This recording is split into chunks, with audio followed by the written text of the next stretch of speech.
I want to thank all three of you for joining us this morning, afternoon, depending on your perspective.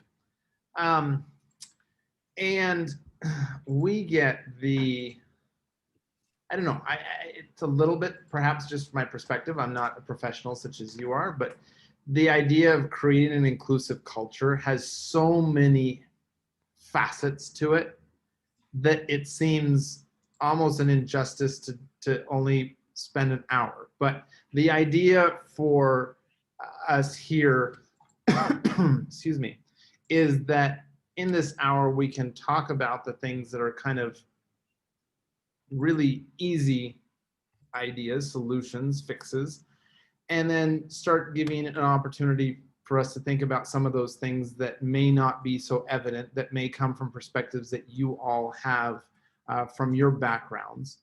And then to our attendees, specifically those who are joining by Zoom and not by streaming, please contribute, share, ask what is, to keep that, to get the most value out of this. The whole idea when we did this event last year, the feedback we got was we want some live sessions that people can ask questions and can engage with. Obviously, those people say they want the live sessions, and then sometimes they show up to the live sessions and they still remain quiet. So my encouragement to you is these are specifically, the session is specifically for you. Let's hear from you. So to start off the conversation,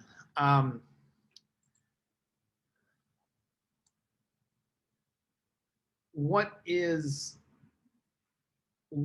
features, what aspects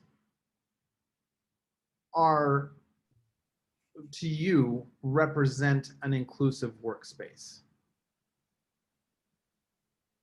Yeah, I can kick this one off Great. if my other lovely panelists do not mind.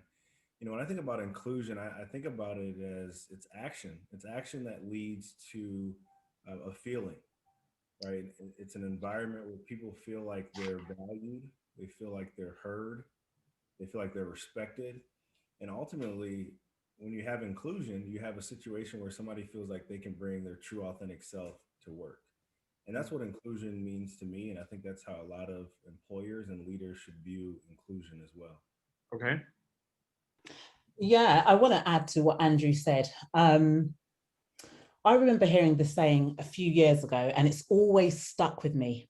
So someone said, and he was a diversity leader, and he said, diversity is being invited to the party, but inclusion is feeling comfortable enough to dance. And I think that's the true, for me, that's always been the true definition of diversity and the true definition of inclusion, because diversity is everywhere, right? Everything is diversity. There's no two people the same. But with being inclusive, and when I think about inclusion, it's feeling comfortable and knowing that you are truly a part of what's going on. You're part of the conversation. You can bring your whole self. So, and for me, inclusion is intentional. Diversity just happens, but inclusion requires a level of intentionality. You have to be intentional. It's an action, just like Andrew said. It doesn't just happen naturally unless you have those inclusive environments already. But for those organizations that don't, they have to be intentionally inclusive. I totally agree with Andrew and Michelle. I always say that it includes everyone, that you feel valued, you feel heard. And most recently, we have a lot of discussions and talk around women who are mothers, who are breastfeeding. They want a place at work that they can actually be able to continue to be a mom.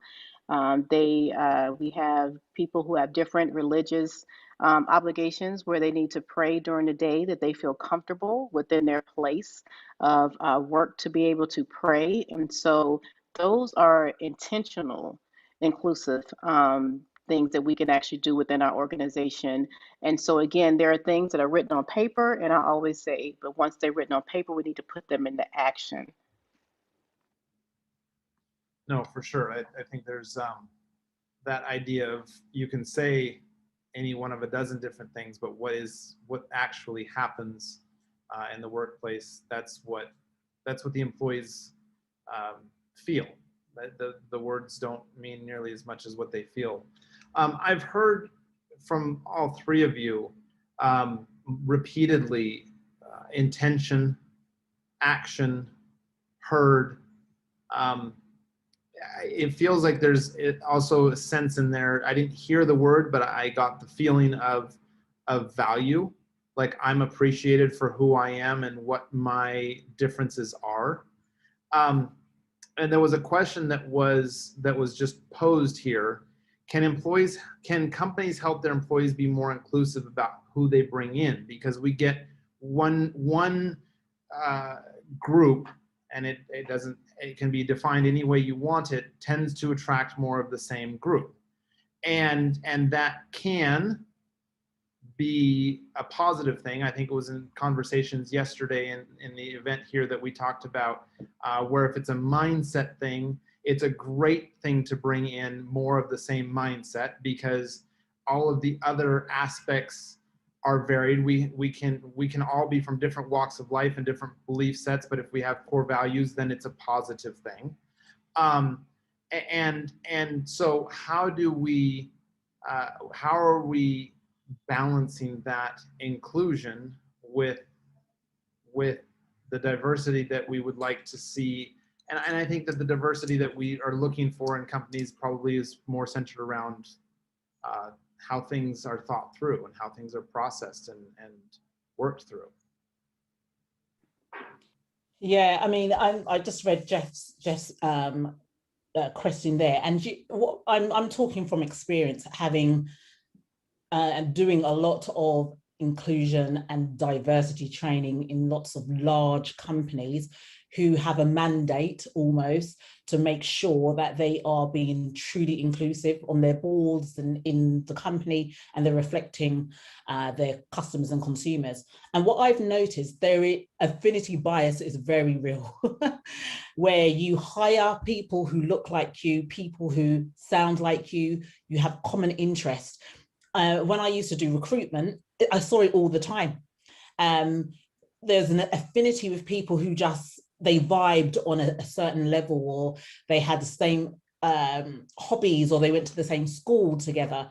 And you almost have to just force yourself to move that side, move all of that away almost, and think, if we take on someone who's not like us, who doesn't think like that, we could grow a more innovative and creative company. So it's about having diverse thoughts as well as just, just diverse in terms of like gender, and diverse in terms of race.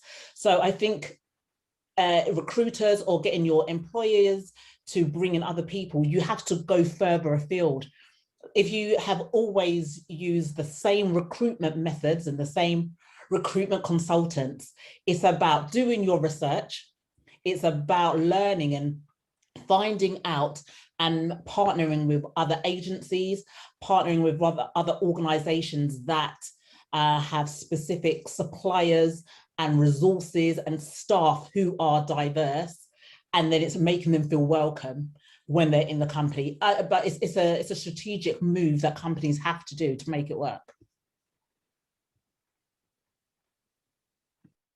Okay. Any other thoughts on the question? That No, I totally agree. I say the same thing I always say is, again, it goes back to being intentional. It really does. And really, sometimes culture, diversity is the last thing when it comes to employment. We're always looking for who has the better degree, and who has the most experience. And then that's usually just the last thing that we look at. But the more culture, different cultures, diversity that we could bring to the table, you're going to learn so much. And I know for myself, coming from the States, when I lived abroad, it was a different ball game. I was able to learn so much from different cultures. It was totally amazing. And I truly miss that now that I'm back in the States, and I'm always looking for those little pods. Like, where can I go? Where can I go to this little village or somewhere and learn something, because I'm yearning for it, because I'm able to learn.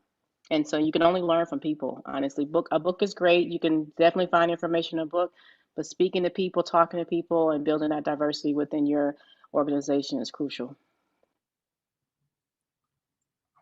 I heard something in what you said, Michelle, that was not expected. Let's put it that way. But it completely makes sense. You said as companies have to be intentional about balancing or counterbalancing, if you will, their affinity bias. You called it. It's not just. It goes beyond who you hire. You mentioned suppliers and the entire supply chain and how you access and who you work with. And I think I'd never thought about it. I always think of culture and inclusive culture is who are we as a team, but it's totally accurate to say the team is those who that provide us services and goods and everybody who helps our business keep running. That's insightful. Thank you. Yeah. You can't just see how I see it. Culture is not just the immediate team or the immediate organization. Your culture, if it's a strong and inclusive culture, will permeate out to even your suppliers and your supplier chain, and making sure how do they hire, what's their culture like, their values have to be in alignment with your values, so there has to be synergy. That's when you really run a truly inclusive culture, when every facet of the organization buy into that one value that we are all inclusive. I don't believe you can truly have one without the other.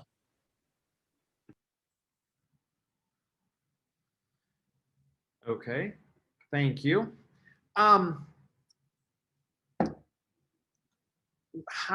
What is your, oh, looks like we lost internet in Atlanta by the looks of it there.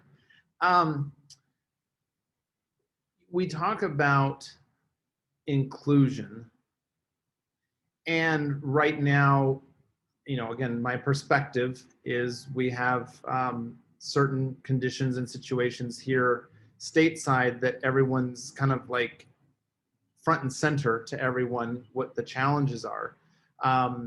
What are some of those aspects of inclusion that are not so hyped up, if you will, not so widely known, not so common, but yet are equally impactful? Like what do we not see on our radar as often that we should be more aware of and empathetic to? It's a great question. I think Michelle touched on a little bit of that, and that's when we talk about inclusion, it's not necessarily just within your organization. It's beyond your organization, even down to suppliers. I even think about board representation up to your board. What does your board look like? Is it an inclusive culture at the board level? So I think that's one of the misconceptions where it's like, hey, if this team or our organization as a whole does a pretty good job, we're good. Well, now, to Michelle's point, is it permeating beyond the four walls of your organization through your board and through the suppliers that you work with? So that's one of the first things that comes to mind for me. I see we have Wendy back. Welcome. So focusing on top to bottom, not just the rank and file, and then you said what Michelle was referring to was the entire extended organization, if you will, those who are involved. Yeah, absolutely. Yeah, and I want to add to Andrew's point. Every time when I get asked to come in with a team of people to train on diversity and inclusion, they just think it's just race and gender. And I keep having to reiterate that diversity and inclusion is wider than just race and gender. There's neurodiversity, there's even different ways of working has to be included in inclusion. And I remember delivering some training, and we were on a screen, and there was one particular gentleman who had his screen off, and the event organizer or whoever hired me, it was saying, emailed me, tell him to put his screen on, tell him to put his screen on.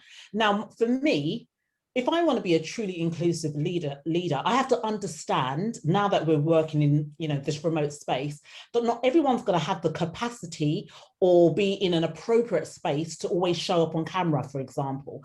So for me, inclusion is understanding people's different circumstances.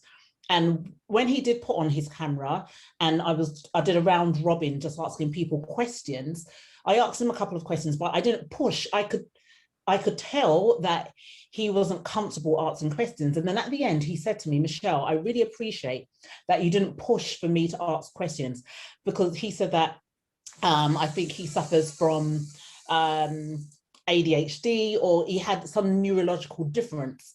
And that's part, as we are all either in HR or we're leaders, is taken into account different learning styles, that we have to be neurodiverse and understand there's people that learn differently, that show up differently, they have different rates of learning, some expedite, some are slower, and being an inclusive culture is taking everything in on board when we're teaching or when we're training or when we're serving our customers, is understanding that inclusion is more than just the conversation around race and gender, and we have to take in everybody to make it work. So many different ways of thinking, so many different ways of processing, working. You mentioned working, and I thought of, just the idea that everyone has a cubicle where some people may work better standing, some people may work better with background noise or with music. We had a presenter yesterday that really enjoys music, and that's his thing, and so he was including music. We all have different ways of processing and functioning, and I think that's a cool thing. I find it enjoyable. There's a couple of questions that are starting to come in. I'm going to start with one that I think pairs well with this. What are common misconceptions that you've had, aside from, we're going to focus on gender and race, like that's a big misconception. What other misconceptions have you encountered and you would like to help us set straight around diversity and inclusion? I just had this is so funny, this question is coming up now, and I'm going to be very transparent. So I had someone say to me, well, it really it's just about white men. And I said, what? And he's like, it's really just about white men. And I said, no, it's not just about white men. It's about all humans, all races, all genders. It's not just white men. And so when she said that to me, I was like, I wonder how many other people really are thinking that. And so I actually did a survey within this group that I was actually doing, and there were so many other people who really honestly thought that way. Now, what I did find out, these are women, all women. These are African American women. And so I wanted to narrow down why were they thinking that? And they said because they felt like that's who they usually have the most difficulty when they're superior to them. And so then it made more sense to me. But still, it's not just white men. It's also every gender, every race, every culture when it comes to diversity, inclusion. So that's one of the myths that I most recently heard about. That's good, Wendy. I want to share one that comes to mind for me. I think sometimes, especially depending on the industry, there's a misconception that there's a lack of qualified, talented, diverse professionals, that the pool is just so small, and that's the reason for the lack of diversity. And while the numbers, from a number standpoint, may be less than, say, white professionals, you can still find just the amount of people that you need and just the right qualifications you need. You just need to ask yourself, am I going to the right places? Or am I consistently going to those predominantly white institutions looking for diverse talent when there's HBCUs, there's other different organizations you can tap into to get some of those professionals. And I had a client that I was doing diversity and inclusion consulting for, and that was what one of their senior leaders said, that, hey, we're in the tech industry. There's just not a lot of Black people to choose from. And that's why we're not that diverse. And I challenged him on that. Well, where have you been going to recruit? And of course, some of the most predominantly white institutions that they've been going to. And I said, well, let's try something different. One, let's try to establish a pipeline with organizations that their mission is to bring underrepresented people into professional positions. That way, long term, we're starting to develop talent and get them in the door. And then secondly, let's reevaluate where we're going to get this talent. And I was happy because after the year, we were able to get almost half the amount of people they had in their entire organization to start going through their internship pipeline, all from underrepresented communities. And it all happened just from changing where they go to get the talent. So that's one of the biggest misconceptions I would say I've heard. Yeah, I'm just going to have to agree with what's been said. I think people just feel like it's limited, and it's not for diverse people to show themselves visible. I think the onus in this particular perspective is for companies to do the work, to actually go out further afield, to connect with diverse organizations, and to almost, I hate this word, but to almost have to think outside of the box. And because if you've always done something the same way and got the same results and it's working, you have to see some of these companies, they are doing well just as they are, being non-diverse and being non-inclusive, and they're making money. So I think there's also a mindset shift that needs to happen in terms of, it might be working well now, but is it sustainable? How do you remain having that competitive edge if you do not have diversity in your organization? So it's getting companies to think in that way, and you have to almost put a commercial spin on it for them to see the value of having a diverse workforce and the value of being truly inclusive, so that when you do get the diverse workforce, they feel fully empowered and fully included, part of the conversation, have a seat at the table, are decision makers as well as just the ones who are being told to do the work. So I think organizations, there needs to be almost like an unlearning for them and a relearning that, yes, we're doing well now, but in 5 years time, 10 years time, how relevant is that company going to be when now there's so many competitions and so many other organizations are seeing the value of being truly inclusive?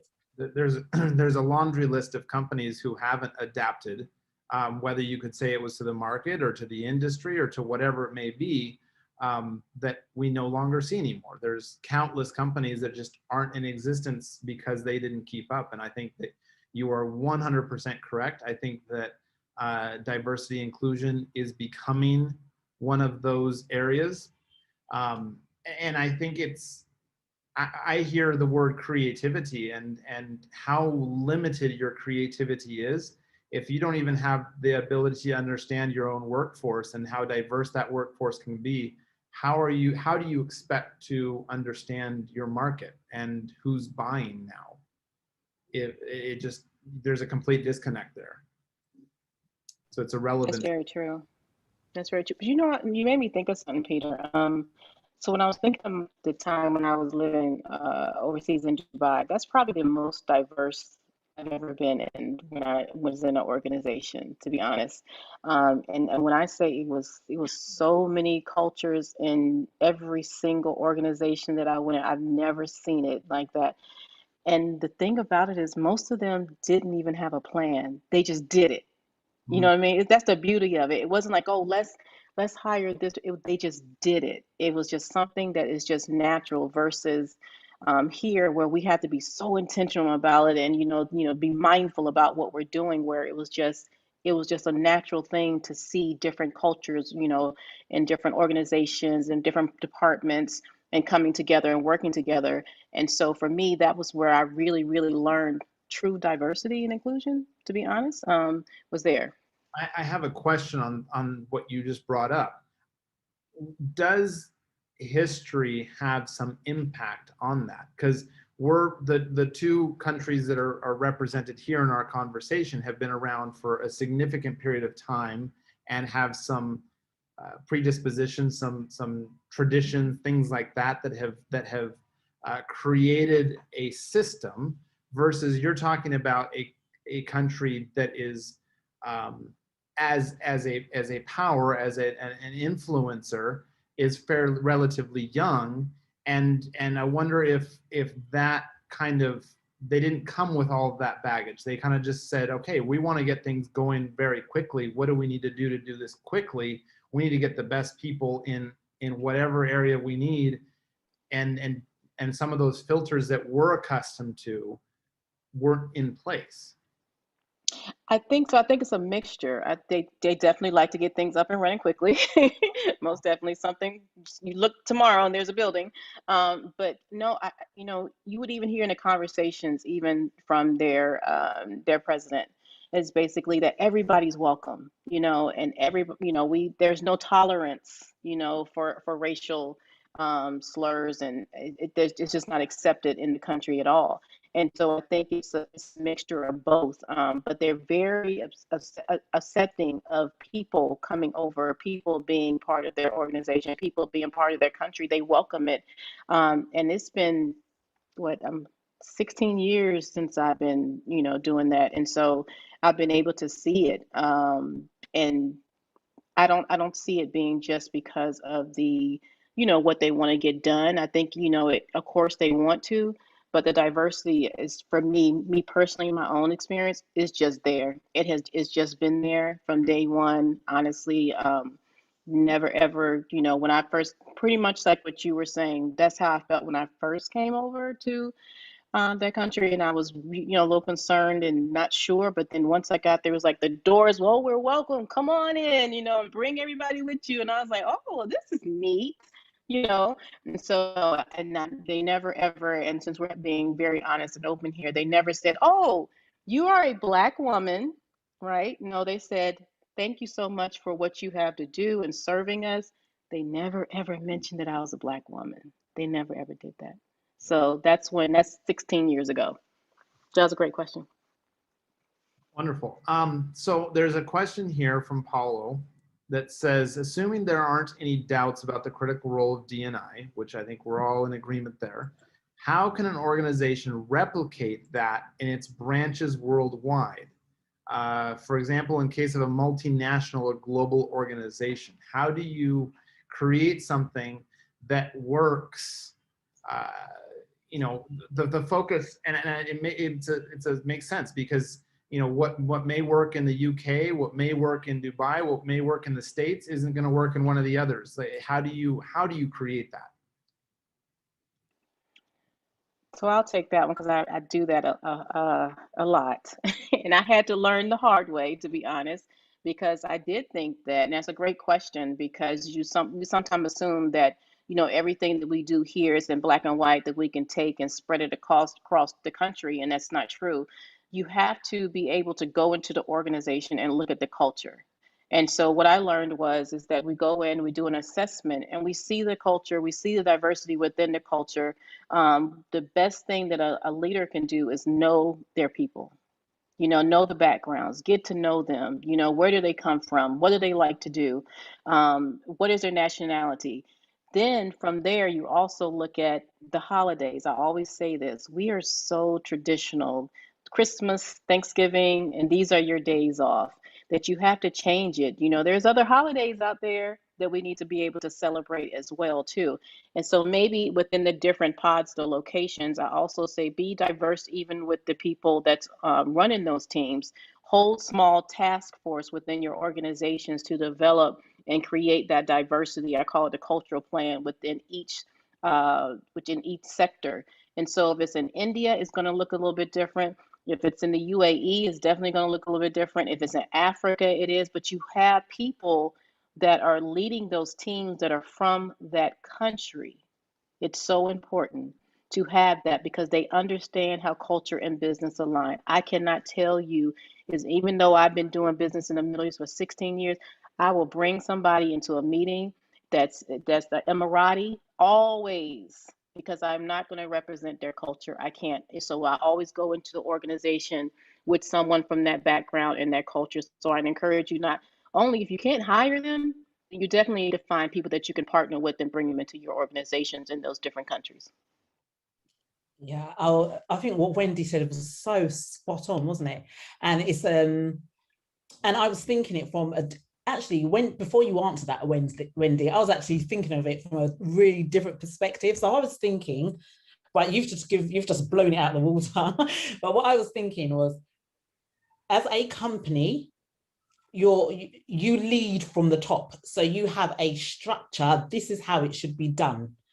Now listening to you, I'm going to add to or change what I was going to say. So you have a structure. This is how it's done. You almost see the headquarters as the mainframe, but then every other country will adapt from the mainframe to make sure you are dealing with your locality and how the culture is in those specific areas. So I always think that of, and I'm going to bring a film in this because I was listening to one of the other speakers this week and he was using films as an analogy.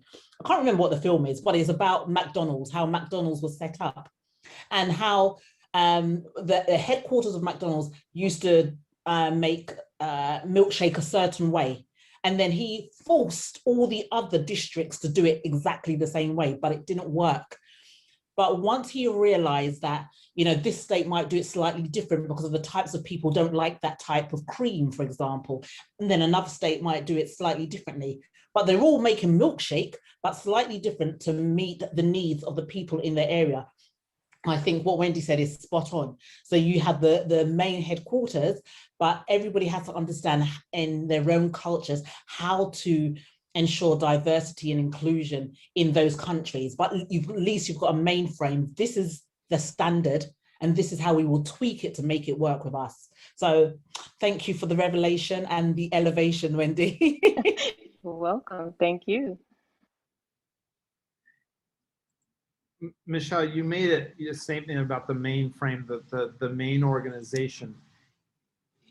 Is it that, because obviously at that point they're empowering the different regions to be there, to be someone independent and adapt to their culture, as Wendy was saying.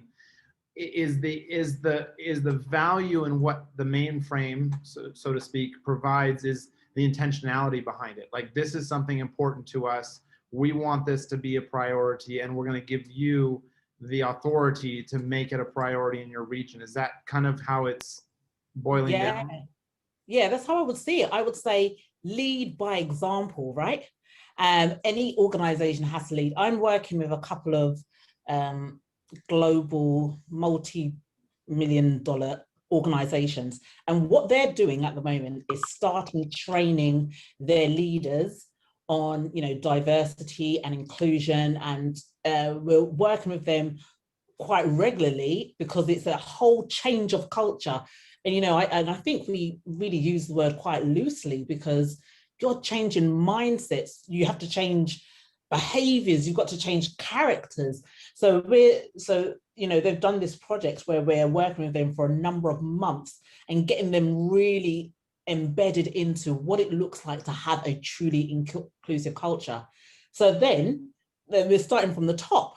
Then it will then trickle down. So then they will make sure that those are underneath them, the managers now, the directors are doing the right things. And then that goes down. So it has to come from the top.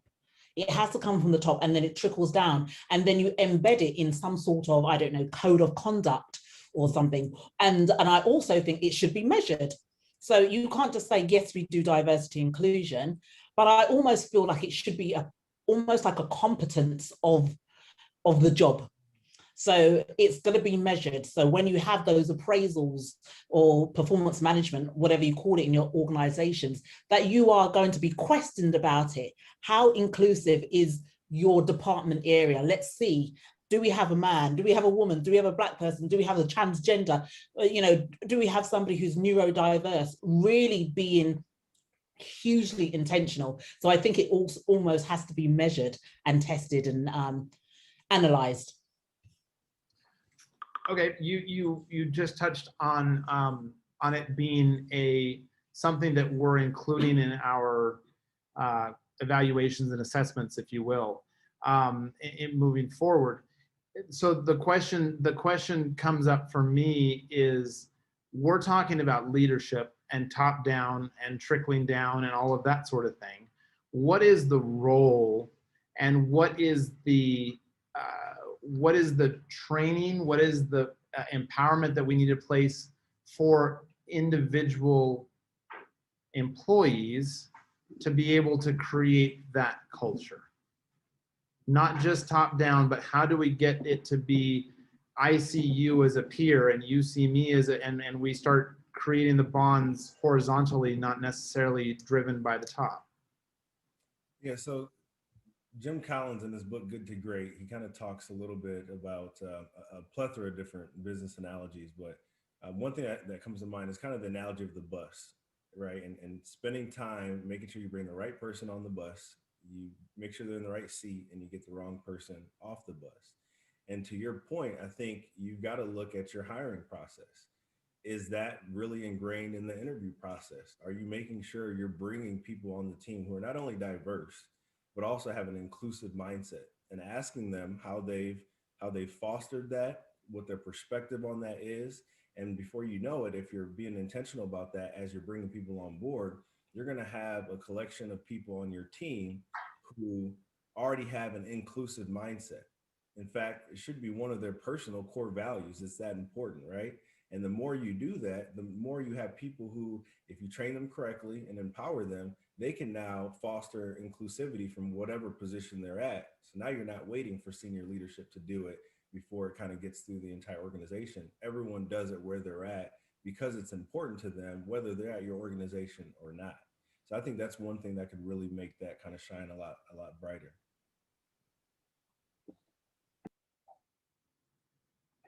Any other feedback from Michelle or Wendy? No, I totally understand and agree with what Andrew is saying. I was just reading one of the comments in the chat at the time, which kind of links to what Andrew was saying, really. Just as a heads up to that, I don't know if that got back out. I think it may have just been shared with the panelists. So just double check the settings on the response there. Ah, right. Yeah. So Jeff had said, which really links into what you said. So he said, Michelle was talking about inclusion being about behavior. Can we train managers to call out inclusive behaviors as positives? I.e., Jane, I love to hear you included. No, Jane, I love how you included Ashcock.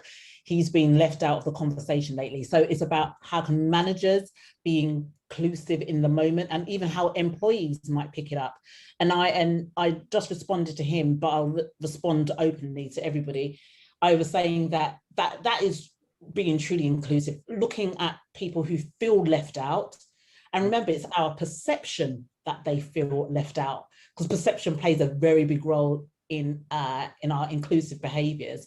But I think it's also about recognizing, being aware, and actually asking people as well. Because if we're in like a board meeting and there's someone who's particularly quiet, you may make a little space for them to say something. You might bring them into the conversation. But being inclusive is not just always bringing someone in, it's actually allowing them space to participate in the way they feel comfortable.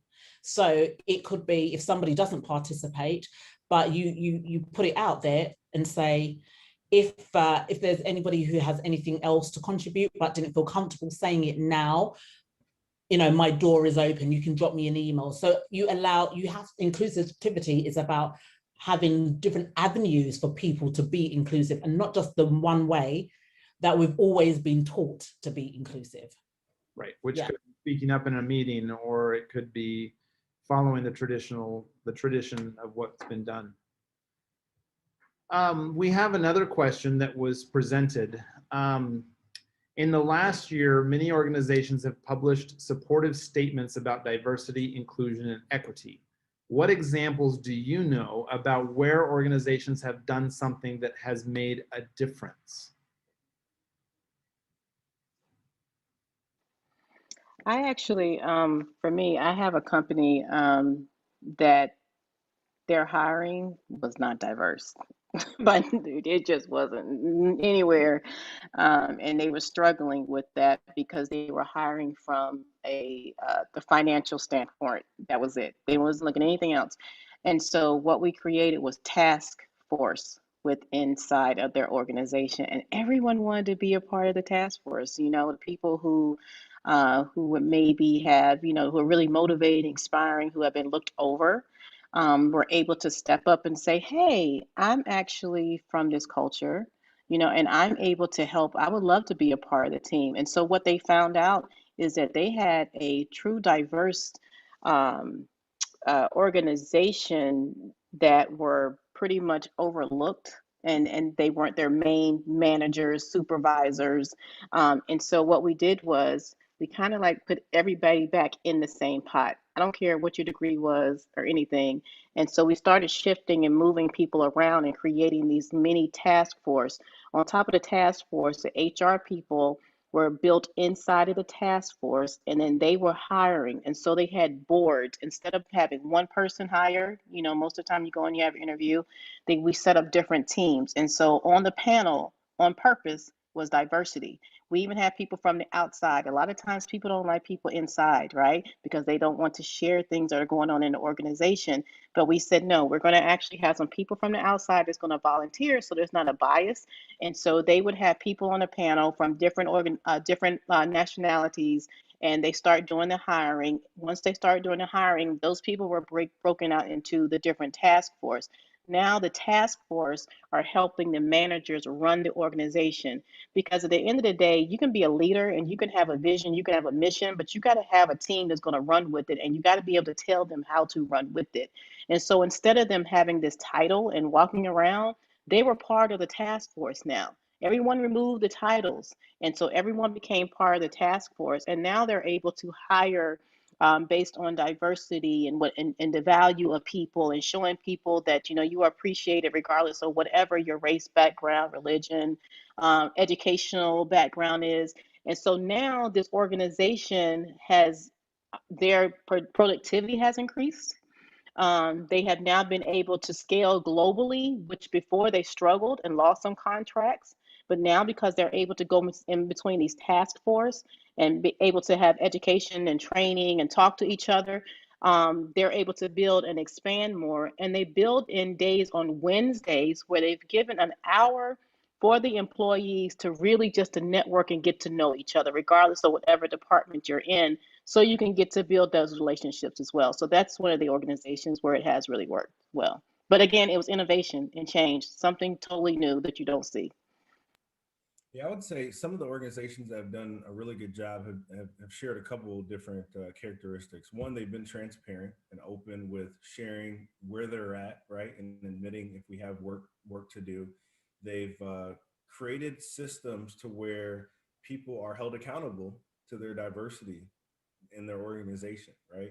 So whether that's putting bonuses within their diversity of their team for different goals, whether that's woven into the performance appraisal process, I've seen that take place. It's really just a combination of things to say, hey, we want to mirror the communities and the clients that we serve, and we're also going to hold ourselves accountable through a variety of different ways, and we're gonna measure it. You measure what matters, right? We're not only gonna measure it, we're gonna share that information out. So when I think about like Ben and Jerry's, I think about Netflix, I think about some of the strides that even Starbucks has tried to make, even Target.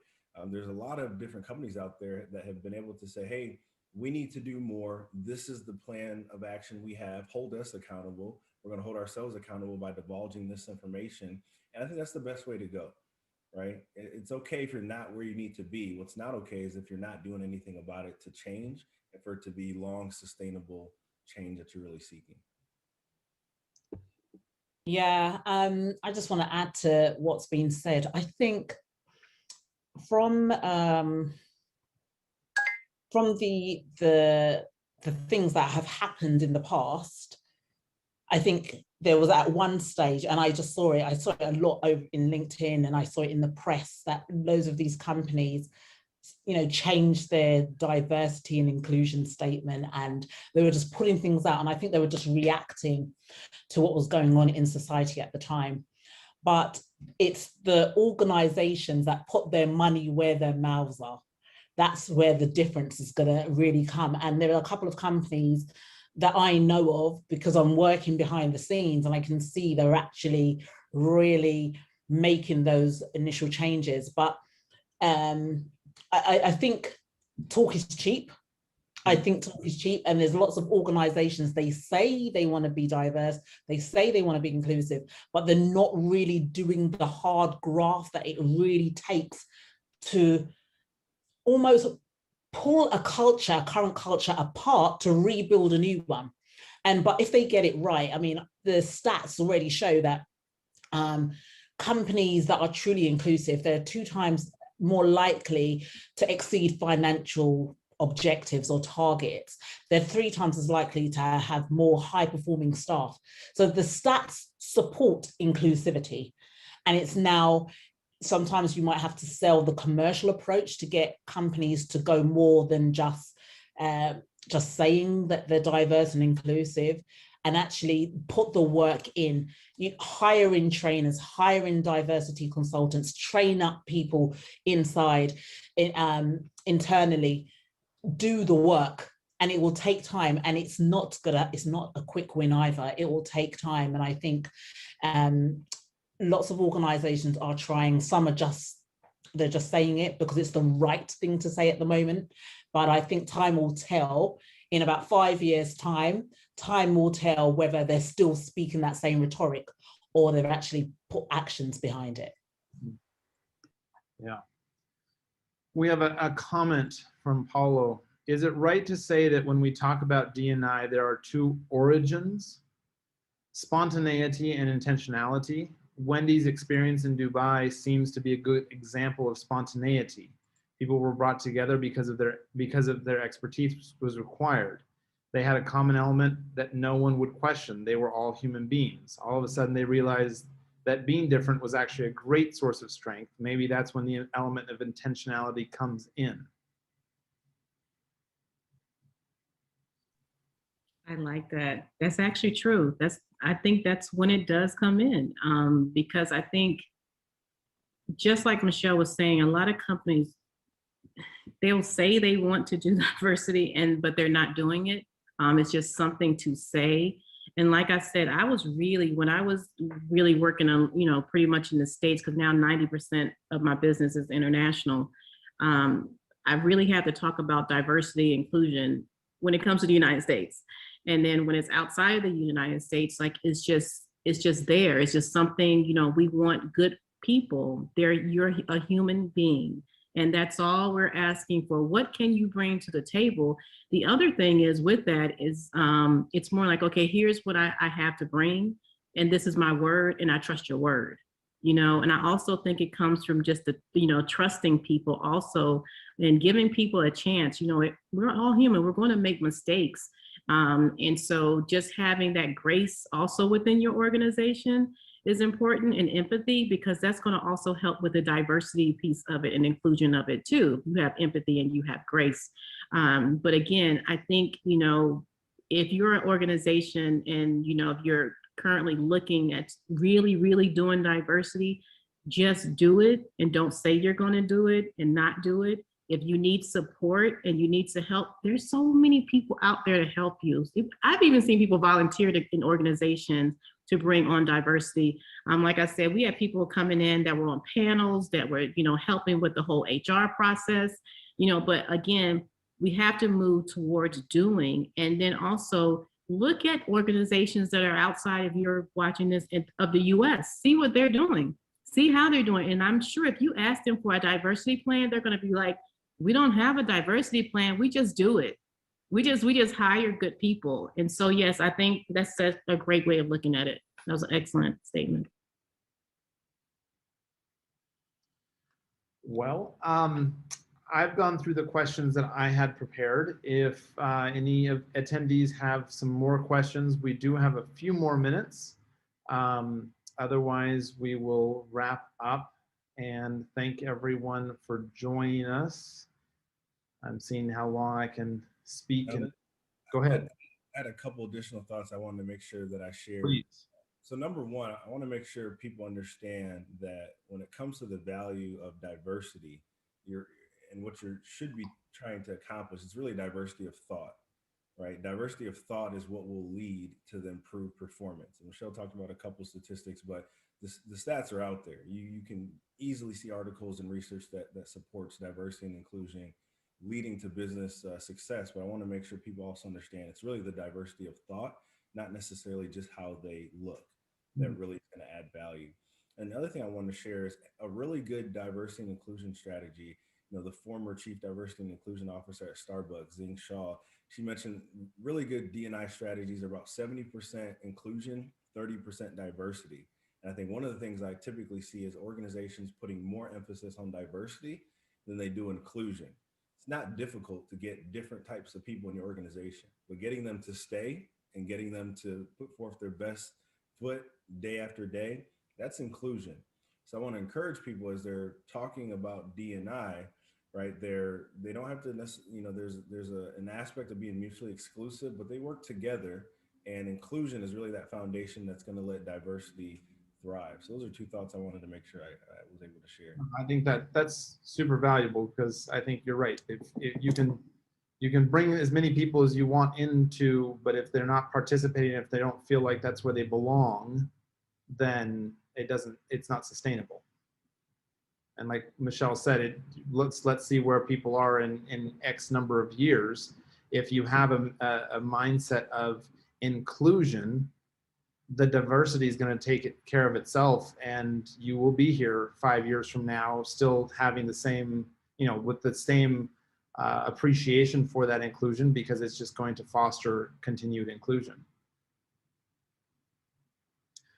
Well, I want to thank the three of you for joining us, for sharing here and in individual sessions. This has been incredibly valuable. I will say I have been humbled by the comments and the responses and the overwhelming communication coming in. When can we see this again? When can we hear this again? When can we connect? We want to connect with this person, with that person. So we're thankful.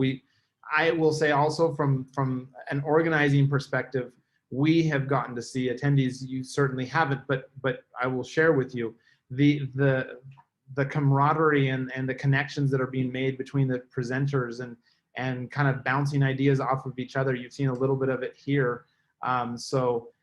It's really wonderful to see. With your permission, we will be asking here shortly for your permission to share your contact information with the attendees so that they can be in communication with you, as you're suggesting, Michelle, so that the conversation can continue.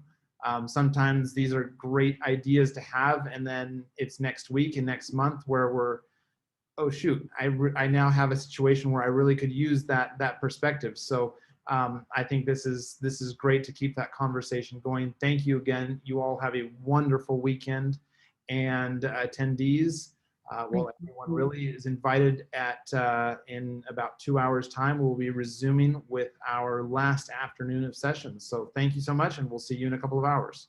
Thank you. Thank you.